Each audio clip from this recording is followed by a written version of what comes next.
people attempt to take their lives, or they succeed in taking their lives, is they reach such as they need love so badly, and they're not receiving any, that the depression just takes them out, and they wanna follow suit by ending their lives.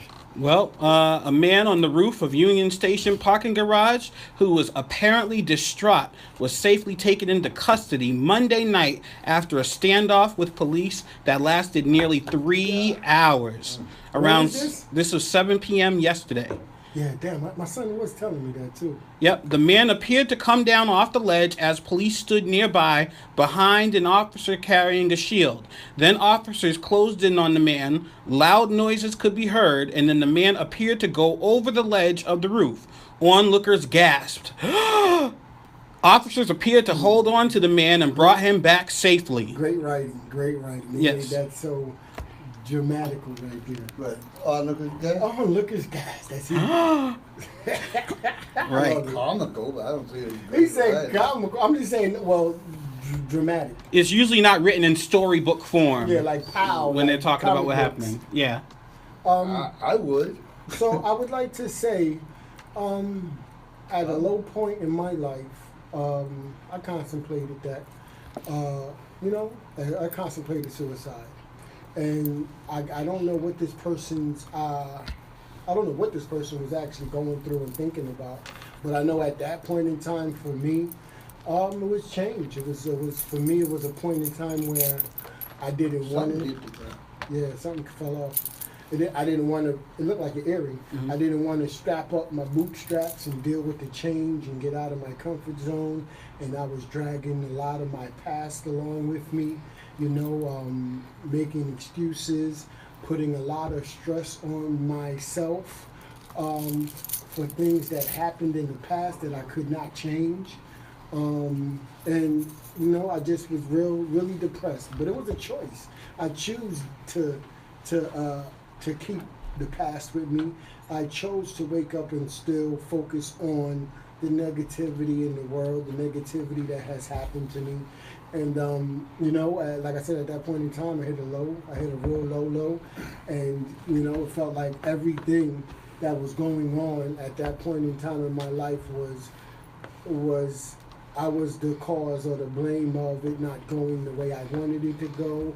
I wasn't looking for the positive things. When people contemplate suicide, the main reason, one of the reasons that I find in some of the things that I study and everything, some of the things that I've learned how to facilitate is they're contemplating this thing. The depression is on them.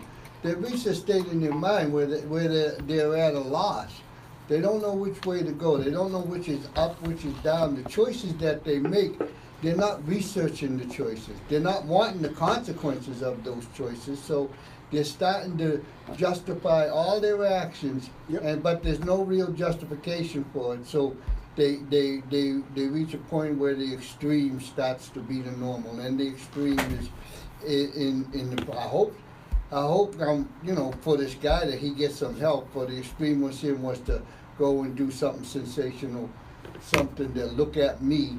I'm important too, and jump off a roof or something like that. So my advice to this guy is go on and be extra sensational, and go on and be extra special, win a Nobel Prize, and if it was over a woman, let her see the Nobel Prize and then walk on. Yeah. Move on, baby. I agree a lot. Move on. I agree a lot. Everything with what you said, true. And like I said, I gave my how I felt at that time when I contemplated suicide. And the only thing I think is at the end of the day that the individual's perception is their reality. So What's that mean? that means that whether we look out from the outside looking in and say that person was doing it for attention, they believed probably that at the end of the day, them justifications on why they wanted to end their life or whether it was whatever it was over, that was real to them. It was real. It was magnified. It was building up, and it was reality. So let's just say, if hypothetically speaking, it's over a woman, right? And the woman left him, or the woman did something to him to kill his insecurities.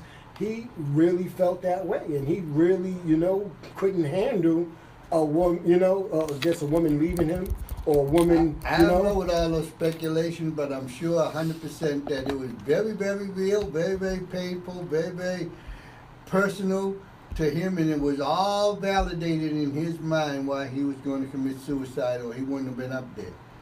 You know, I'm sure that he was in such a state of mind that this is what I need to do. This is the only way I'm going to alleviate the pain.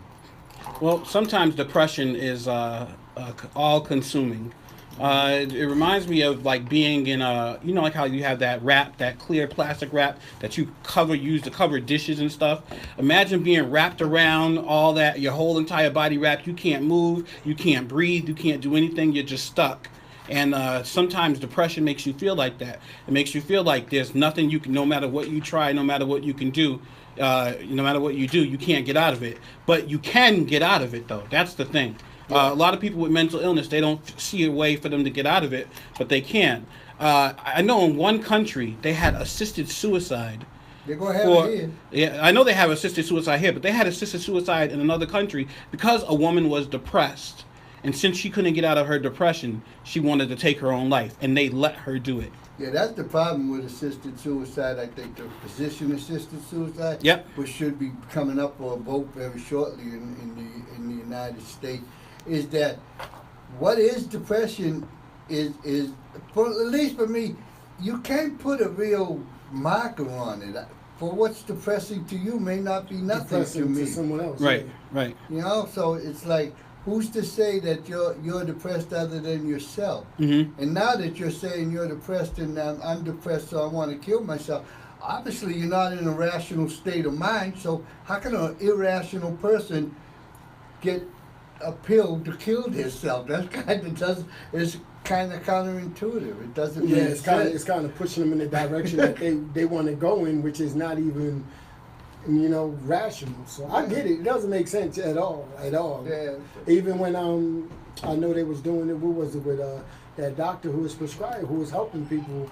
Dr. Kevorkian? Yeah, who had diseases Yep. that were terminal, and he was saying that they were going to die anyway. If they want to die, it's their right to die. They want to die with dignity. Yeah, and I don't know. Like maybe like I said, depression.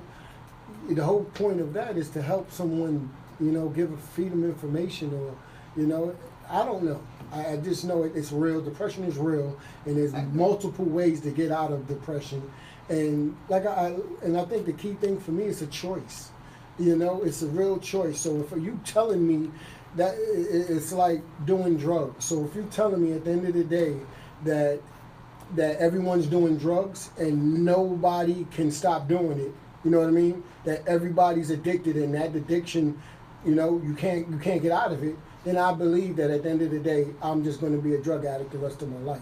But if I see people, I've met people and know people who have done drugs, either cold turkey or through a system or through a program, has stopped doing it, and they're living a productive life. Mm-hmm. Then I can't believe that, that at the end of the day, that being a habit is something, that I can, kind of take into consideration. Just like depression. I know people who beat depression. I know people, I know people who have been down, and wanted to commit suicide, and like I said, different type of multiple ways of getting out of that, through medication, through therapy, through a whole bunch of therapeutic, non-medicated ways, And my thing is, they're not depressed no more.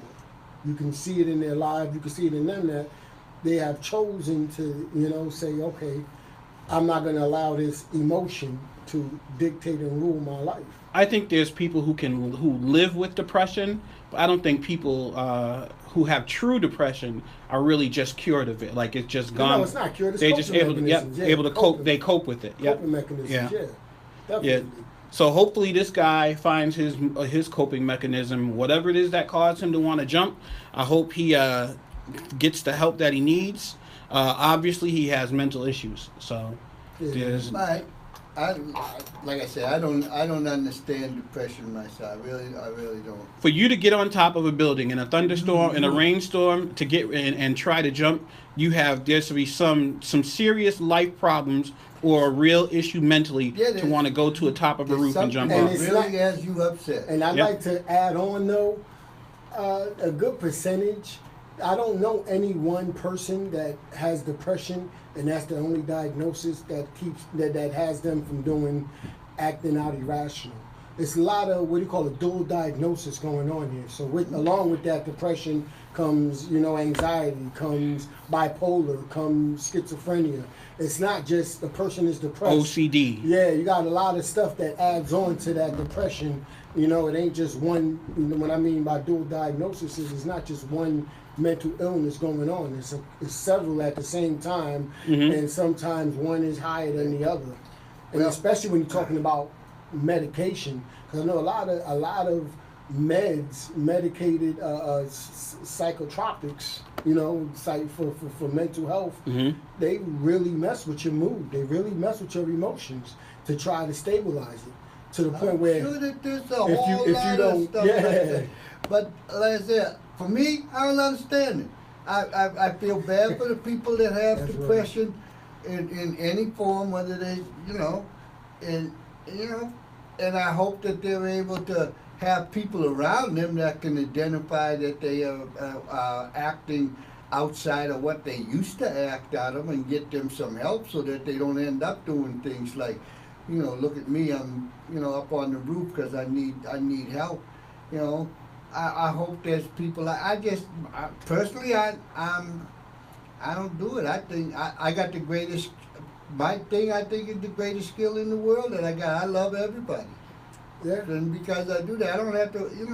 I don't But you love compete. yourself. You can't just love everybody. I love you me love first. yourself. Yes. Yeah, I don't compete with anybody. Everybody's yourself. Everybody has I think everybody has an innate genius, an innate talent that they can do that makes them feel happy. I don't know what it is because it's theirs, Yep. So that's a good thing. But like I said, for depression, I can't say like I just said about what I think about innateness with a genius. I don't really understand how somebody can get to a state of depression, to where they really want to kill themselves. I don't see, it's like, how did you get to that state? Nobody interfered on that journey that you were having and tried to offer you some assistance and some help. I don't get that. I just seen a story on Dr. Phil a couple of weeks ago where a wife committed suicide because she was depressed and the husband couldn't even tell. The Well, that's what I'm husband saying. couldn't even see no signs of depression, and she just killed herself. Yeah. So it's like sometimes people just hold it in. And at the end of the day, her parents saw her the day before, said she was happy-go-lucky. Her friends saw her, said she was happy-go-lucky. Well, so she that was might have holding been the in sign. that she was happy-go-lucky. Yeah. That might have been the sign that there was something really bothering her, and she was going to try to mask it by being the opposite of what was on the inside of her, but it wasn't normal for her to be happy-go-lucky like that. That could be a sign to say, hey, what's up? What's up, Troop? You're happy-go-lucky. Is that a sign? Are No. you? I'm like Are this you all the confessed time. true? Okay. And I just finished up on the roof with Rosie and with Chuck from Rosie Mongo and Chuck. Time. Yeah, so I just finished singing that. So, yeah. But if somebody's not happy and go lucky and stuff, that happy and go lucky might just look like a manic type of reaction that they're having, and now you're saying, "You okay?" I mean, there's a sign. And with the husband, he might have been the root cause of the whole thing. He never paid attention to the wife. Yeah. I don't know. Don't know the people. Don't know anything about it. But I think in everybody's life, there's somebody to say, "What are you doing?" Mhm. And then at least somebody brought it to the attention. And they gave enough of that to do something like that. That's what I think. Well, at the very least, the police did their due diligence. They did And due actually diligence. caught the man as he was attempted to jump off the roof. So kudos to the police for saving that man's life, and Yeah, hope that he gets his life together. that's it. I think that the police The Yeah. police need to do more things like that. I think that there's not, we need more people jumping off of buildings, but I think the police need to be more engaging with the public from a perspective, from a place that's worthy of the people, not a place that's worthy of the police. Look at me, I got my Batman belt on and my little badge and stuff, and I'm a bad mother. Shut your mouth, Mhm. I mean, a place where they're worthy of the people. The people are the main source of everything that goes on in this world. It's all about the people. Well, speaking of the people being the main source of everything that goes on, high incarceration rates raise crime in Worcester neighborhoods. Yeah. Keith, what do you think about that? Do you High- think high incarceration rates raise crime in Worcester neighborhoods? Wouldn't you think that if people are getting arrested, that the crimes would go down? No. Well, you know what? There is a study that agrees exactly with what you're saying. Yeah, no, I don't believe that at all. I've always known you take away one criminal, another one comes in. So, it doesn't change anything. But it actually And then- raises, it actually gets worse than instead of getting better. Well, I don't see that we would have to talk about, but getting worse. Just like Troop said about his wishing for police to do more, I guess, community involvement. I'm sorry to say that's not the culture of policing. Like I sit there and now when I'm around cops or people with badges with the campus police, they're not trying to protect and serve. They're not looking where they can be helpful or not looking on where they can start interacting with people. They're looking for crime. They're looking for something.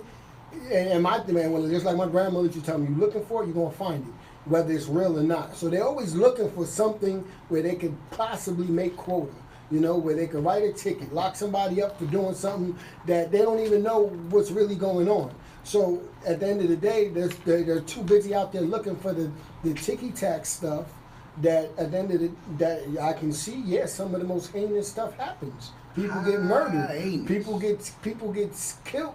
People get robbed. Because you have police out here trying to run people's plates. You have police out here trying to deal with a prostitution and John situation. That is, I feel, it's man-made.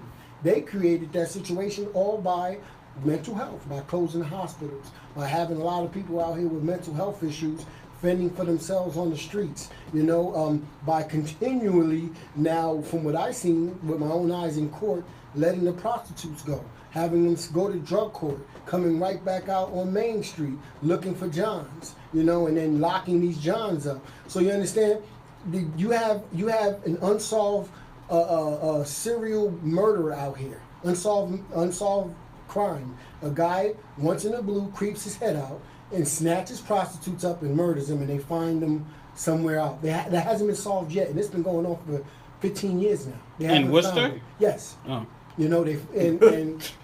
So you understand what I'm saying? So when you say the heinous crimes, because they're so busy, and that's just has been my plight. Too bad I don't commit crimes anymore. Is they catch the easy stuff, which is drug dealing, prostitution, and Johns. They're not trying to solve who killed this person. They're not trying to look into some of this stuff that it's hard. It takes work to do. And that's what I feel when you're talking about the incarceration rate going up. Yeah, it goes up because you have people getting locked up for stuff that aren't as heinous as, let's say, rape. Let's say pedophiling. No, you just registered for Worcester with that. Now, come to find out, reports came back. Research says that when people register as a sex offender, they don't even have an address. So what are you registering for? So you know what I mean? A lot of the most harsh crimes that happen when you're talking about taking somebody's,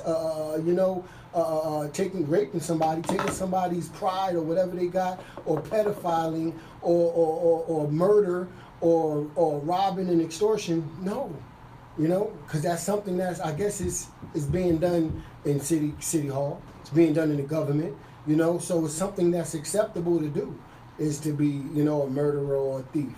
But I guess it's unacceptable for America to see a drug dealer. It's unacceptable for America to see prostitution. Wait. is susceptible to be a murderer or a thief. Where you going with this stuff? I'm just saying you have a gap, and the gap is at the end of the day you can't prosecute. It's pick your battle. Pick your battle, and the battle that I could say the city is picking and the government is picking is let's go after something we can prosecute. You understand? Yeah. So Yeah, they but can't that- prosecute a murder, and at the end of the day, they can't either find the murderer or they can't, at the end of the day, have the murder stick to the individual. Then we have what we have now. You know, crime is still crime. Whether it's heavy duty crime Yes. or whether it's a light crime, it's still crime. Yeah. And it's still endemic to the poorer neighborhoods. And Worcester's What do you mean by endemic? I don't get that. Endemic to the poor neighborhoods, because I believe Yes. crime happens in the rich neighborhoods too. I ain't arguing that. I'm just Okay. saying it's, you know, in the poorer neighborhoods in Worcester's going through a gentrification period right now. It's being changed into something that's going to resemble a city, what they call it, the shining city now or something like that. This is becoming a showplace city for business. Sources and Yeah, and things of that nature. The people who live in the city, right? They're catching the blight of the city. There's really no. There might be a job. If you say, well, you can get a job, but you can't have a life. not a career. Yes. You can't, not even a career. You can't have a life. You can't afford to go buy Spam. $5 a kid. We protested that. We're killing those people.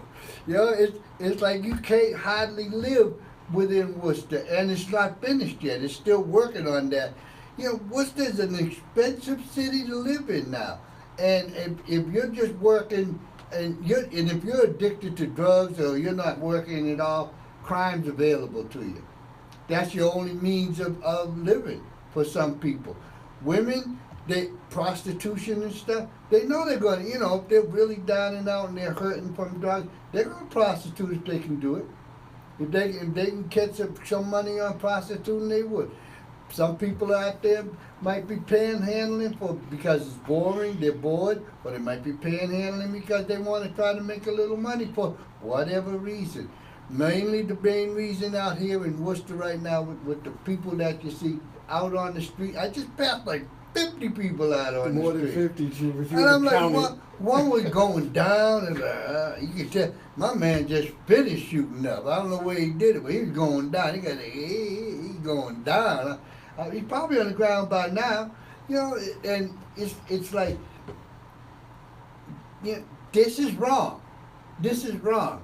But this is where they've corralled all those people. It's all Main South. They've corralled them into Main Yeah. South. It's the Piedmont Street. intentional.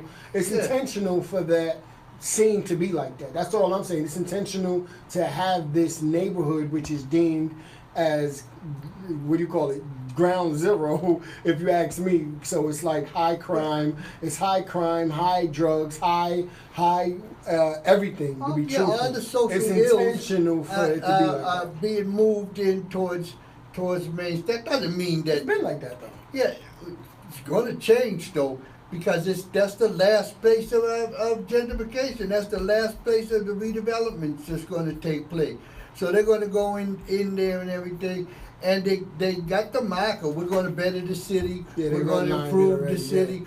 And we're going to help these poor people that we're looking at right here, so that they have a better shot at life. Impossible to do. Yeah. Yeah, it's impossible. It They sounds can't good. live in the city. Sounds They're basing real it on a middle class, $55,000 a year salary and stuff. These people ain't making Can't even make it nothing. 20. Yeah. They're not even working. Yeah. You know, they Well, yeah, they got right. zero Yeah, money. The ones that do work aren't making that much, and the ones The ones that I don't saw work, out there, yeah, they're not they're working. getting a check or something. Yeah, they're getting a check and they're getting medication for whatever, you know, But that's ails them and intentional. stuff I think like that's that. intentional for the simple fact that you got to have a bookend. They got to keep they have to keep a population down. Because if that wasn't the fact, then like I said, the same person that's out here on the corner getting high in Main South, there's someone who's getting high in Technic, there's someone who's getting high in Holden, but they're not doing it out there on the streets. Yeah, but see, that's the thing. There's no comparison. you can make comparisons all over the place all the time, and all they do is give justification for nothing. Yeah. You know, To does it compare, solve yeah, the no. problem? Nope. No. It doesn't. It doesn't even bring good, real attention to the problem. It makes you feel like, yeah, that's right. The rich people too, they have the same problem. Yeah, but So we ain't talking about the rich Nah. people having Nah, the same so you problem. talk We're talking about, about that's the what poor I'm saying. people You talk- having but the you problem. talk about poor people, and I love how because I ended up getting the vision from Nate Peter Ghost is, and I'm gonna give him credit for this. If that's all you see and all you know, then that's all you're gonna ever do. So if you come out as a kid and all you see is drug dealers, prostitutes, and that's all you see every day, and then you start to figure out that, all right, I have to do something hard or I have to do something easy, and you see that the easy thing to do is either sell drugs or prostitute. That not saying you do it, but you know that's an option. It's not like you growing up, and it's not like you're seeing something different. It ain't like I'm growing up on Salisbury Street and I walk out my house and I see people going to work and I see nice cars. I see people Right. mowing the lawn. It's what I see. So we're missing the one group. We keep talking about the people committing the crimes. We're missing the one group of people that, and we're talking about the people that are addicted. So they started with addiction. So they started this new program now, where if you get arrested, you can either go to jail or go to rehab. Drug court, yeah. And they're starting more and more now to send people to rehab. The problem with that is that, like Troop said earlier today, that rehab is only a certain amount of time, and it takes around 2 years for a person to truly beat a drug addiction or to be able to cope and live with a drug addiction. And I get it, because I was just a part of that system, and they, to be truthful, drug court I think was made for the white kids. You know, judges started to see their nieces and nephews and their sons and daughters come into these courthouses, so they say, listen, we can't hold them to what the law says that we're supposed to hold them to. But the thing is, the systems that we have, they don't work. So I was just in the program, Crozier House. Didn't feel it was good for me to wake up and reflect and look at myself. But it was only a 6-month program, and at the end of the day, you had to go fend for yourself after you graduated the program. So, and there's no program out here that goes more than a year. So you got the Salvation Army that goes for a year, and then after that, there's really no follow-up services, and it's like they trying to coach individuals into taking responsibility with an addiction. You get that? So you're addicted to whatever you're addicted to. They're saying after a year you should be at least responsible for yourself. And that's the craziest thing ever, because if from what I see, most of these programs are right here in this main South area. And so you're telling me I've been clean for a year. I catch the bus up and down Main Street, and all I see is people getting high and drunk, people nodding out. What do you think my urges are going to be? And that was my plight. Is at the end of the day, if that's all I see, what do you think is going to happen to me? I don't care if I'm clean for a year. It's going to suck me right back in, because that's all I know. So that urge, I'm gonna get the bubble guts, and I'm gonna be like, oh man, I gotta go out there and get high again. Or battling now this same thing as depression. What should I choose? And they put you in a rooming house where other people are using the drugs. That's it. Yo, and that's crazy. See, that's what the whole problem is. They're not addressing the problem. They're making a program that looks good on their end. Yep, money. It's all about money. Just by putting you in a house and putting you in a program, and they say you got to have a job and do this, and they find you a low-level entry type of job, and you do this, and it's 6 months or something like that.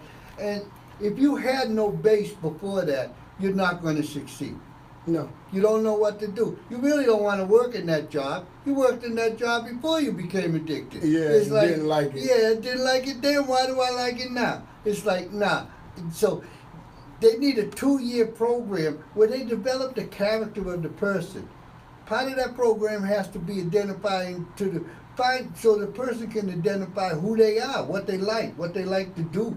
They don't have a program like that. And then the other part of that program for 2 years is helping that person achieve that who they want to be atmosphere. They don't have that. They, like I said, they got a program. You live here 6 months and stuff. Pee in this cup, work in this low-level position over here, and then you're going to regain dignity. Well, I lost my dignity because I didn't like that job. That wasn't me. And you just brought me back to me being in the program, right?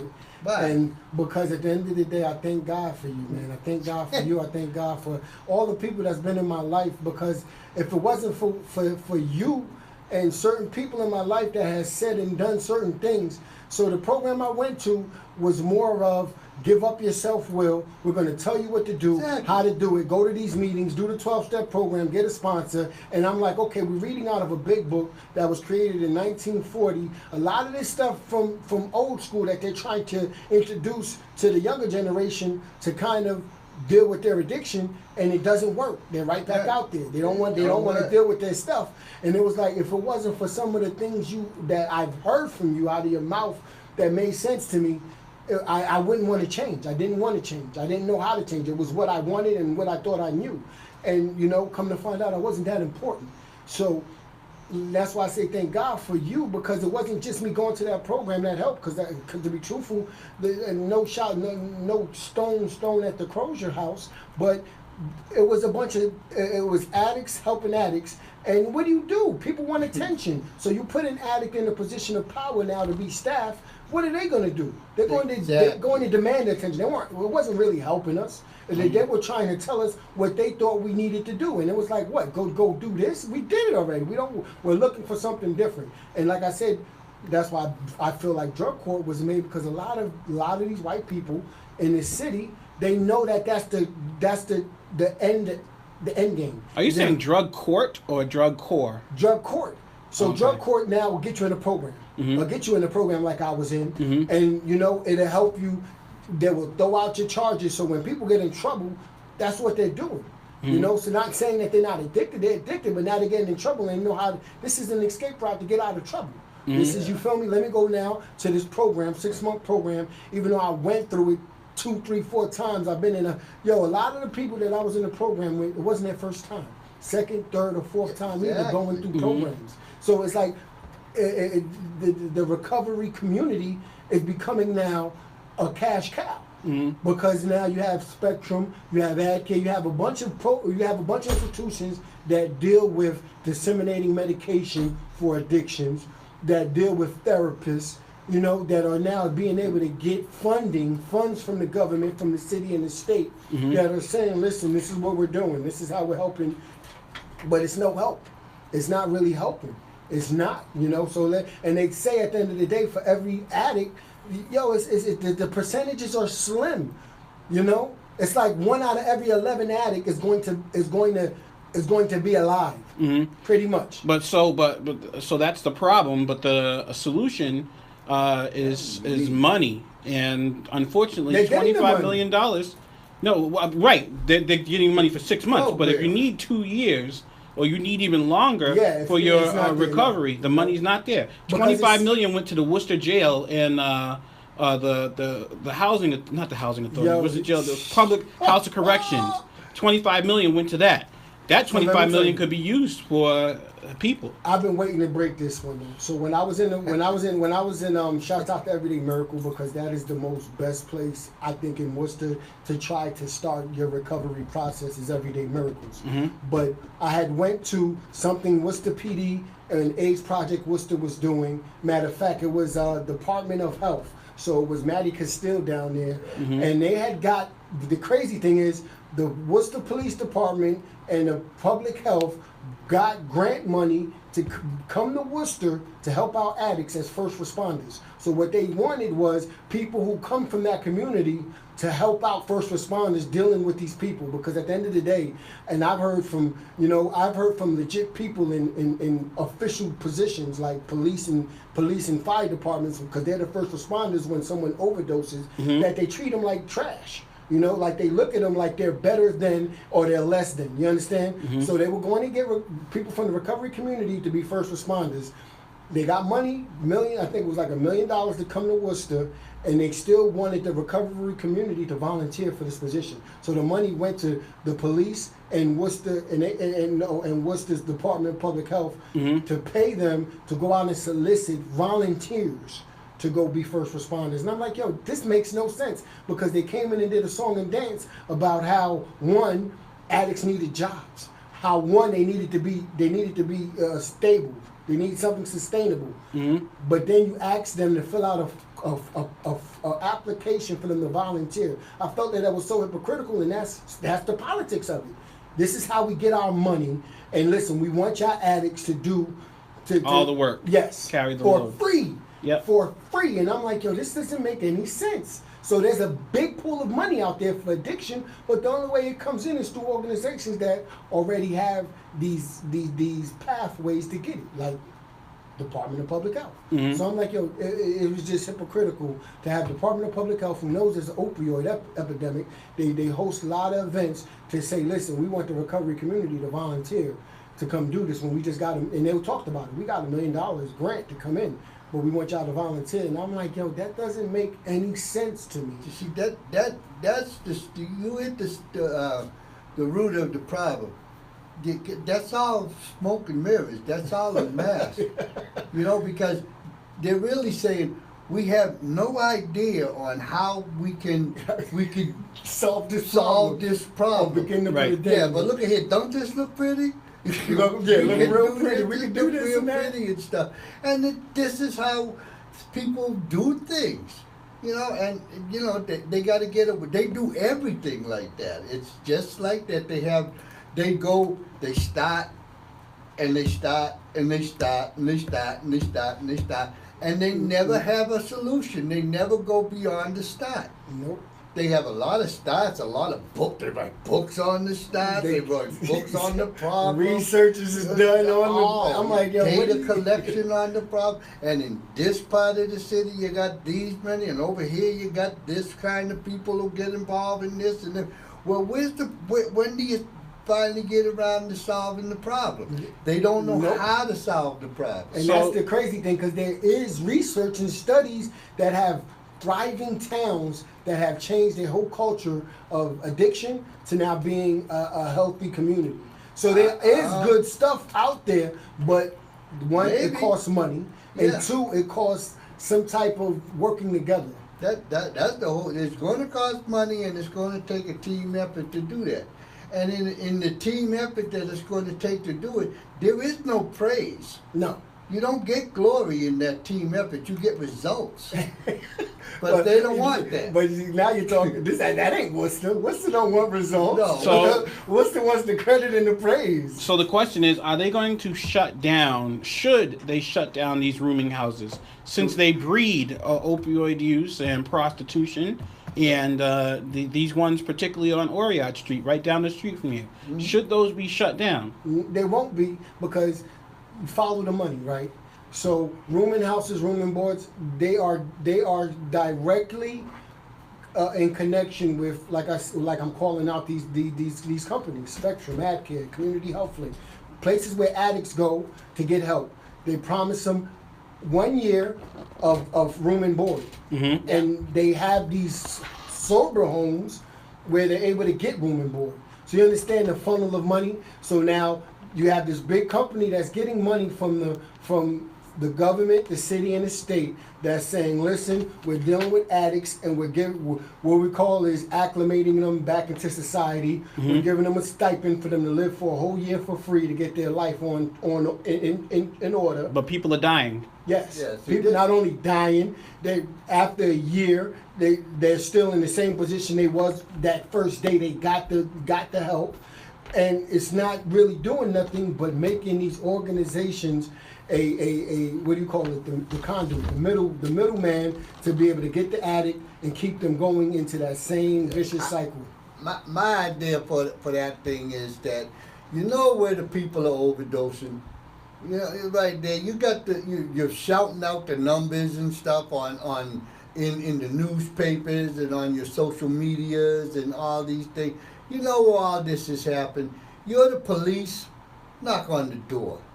ask the people what's going on in here. Is there anything I can do for you? Not come in there with your Gestapo boots up to your hips, you know. The pretty Batman belt. Yeah, and your Batman belt and all that. Knock on the door. And have it so that part of their routine is to go to these houses and check. Don't try to be saying, well, I've given you the money and all this stuff like this. Now you have to act responsible. That's just what they do that all the time. It doesn't work. You're the police, protect and serve. Knock on the door, ask the people how they're doing. You give training how to observe. Hey, Man, look listen. at the dilation in your eyes, huh? Look at the constriction in But your see, eyes. You know, it's like, I love what you're yeah. saying. It makes sense, but it's like changing the culture of policing. Shout out to Steve. I ain't Shout out to changing. Steve. I'm Steve not Sargent, the changing. new chief of police. I'm not it's- changing the culture of policing. Police can't do that. That's their job. I'm adding to them a position that they should be doing anyway. It's ridiculous to say, to read in the paper, the place, the address, and then a number that corresponds to a time. Over the course of a year, there's been 11 deaths at overdoses this and house. deaths at this house. Listen. It's like, what? And you haven't knocked on the door? The only time you knock on the door is in reaction to everything? You're responding to a call?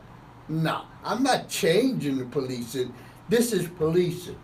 You know But it's there. It's not. Go there. It's not active policing right now. That 'Cause should be active policing. if you have a police, that's like telling the police to go to a crack house. Police is going to a crack house not to solve the problem of not having I'm the not crack house saying be the the crack crack. house I'm not anymore. saying He's the- going to lock people up and find out where the crack is coming I'm not saying from. the crack house. It's like so that they don't. These are sober houses. These are federally funded organizations that are True. put in place Mm-hmm.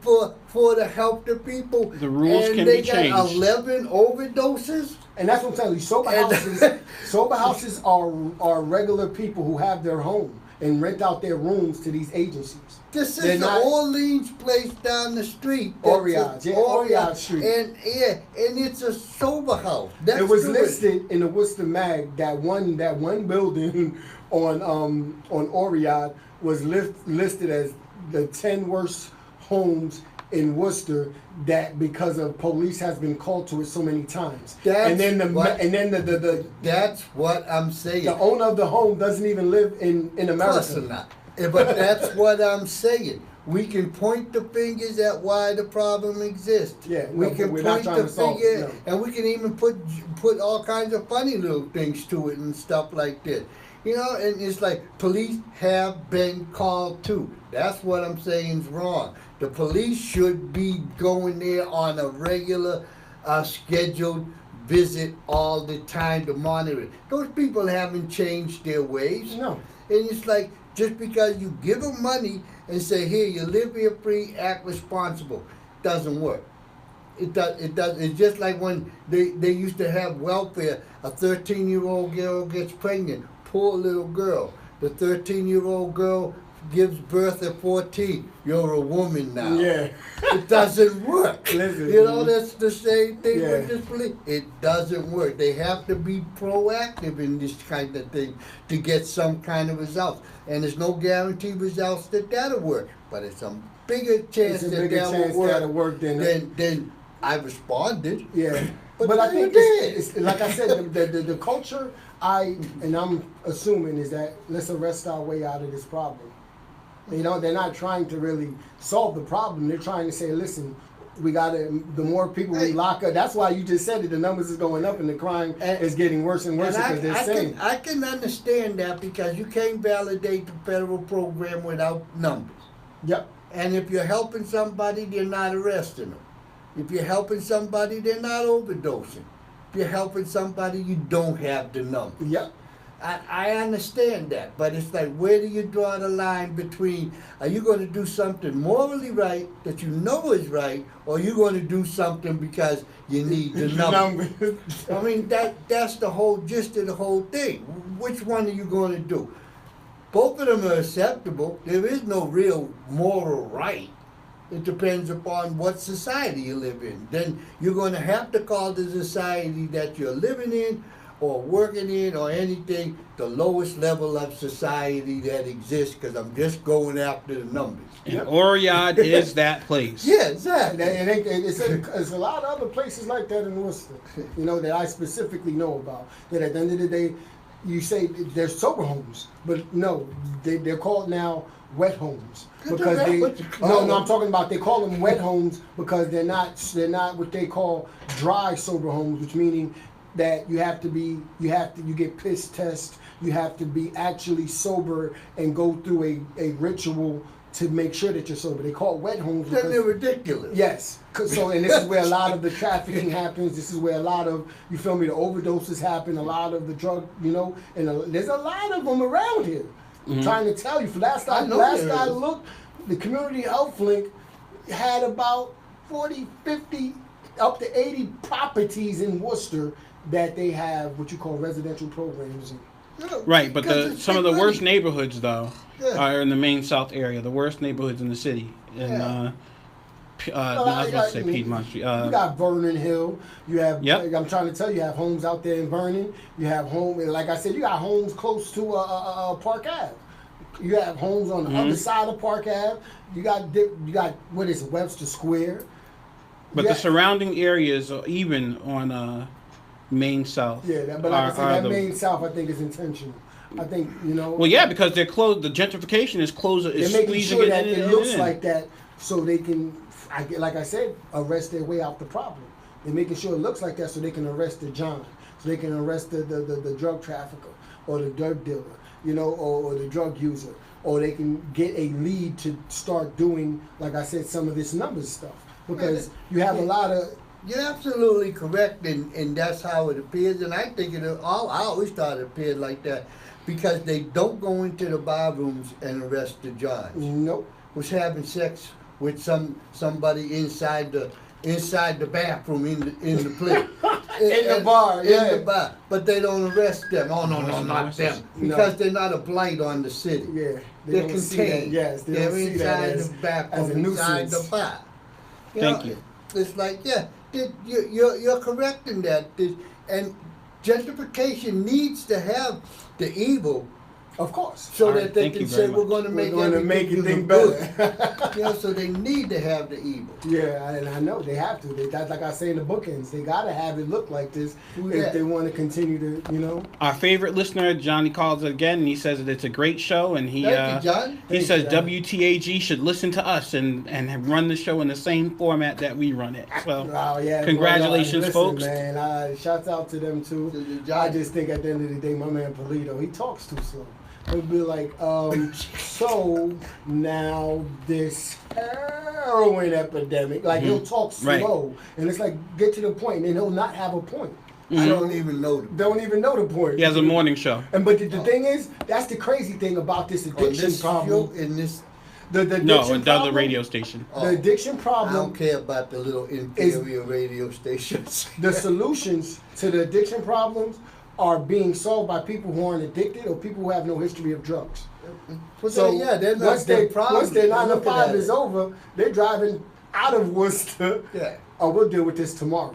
Yeah, the whole, not just the social economic problem in Worcester, like the mayor go visit this Politics, these places like this during the hours of daylight. It's like, yeah, okay, you went over there, you got an entourage with you, ain't nobody coming out, you got police cars, you got all this protection with you. You didn't get to see the people. You got to see the people who organized the visit for you. Yeah. They're not the people. Nah, you not at didn't all. none of these real politicians engage with the people. No. I think the only one really who engages with the people and who's a politician is Sarai.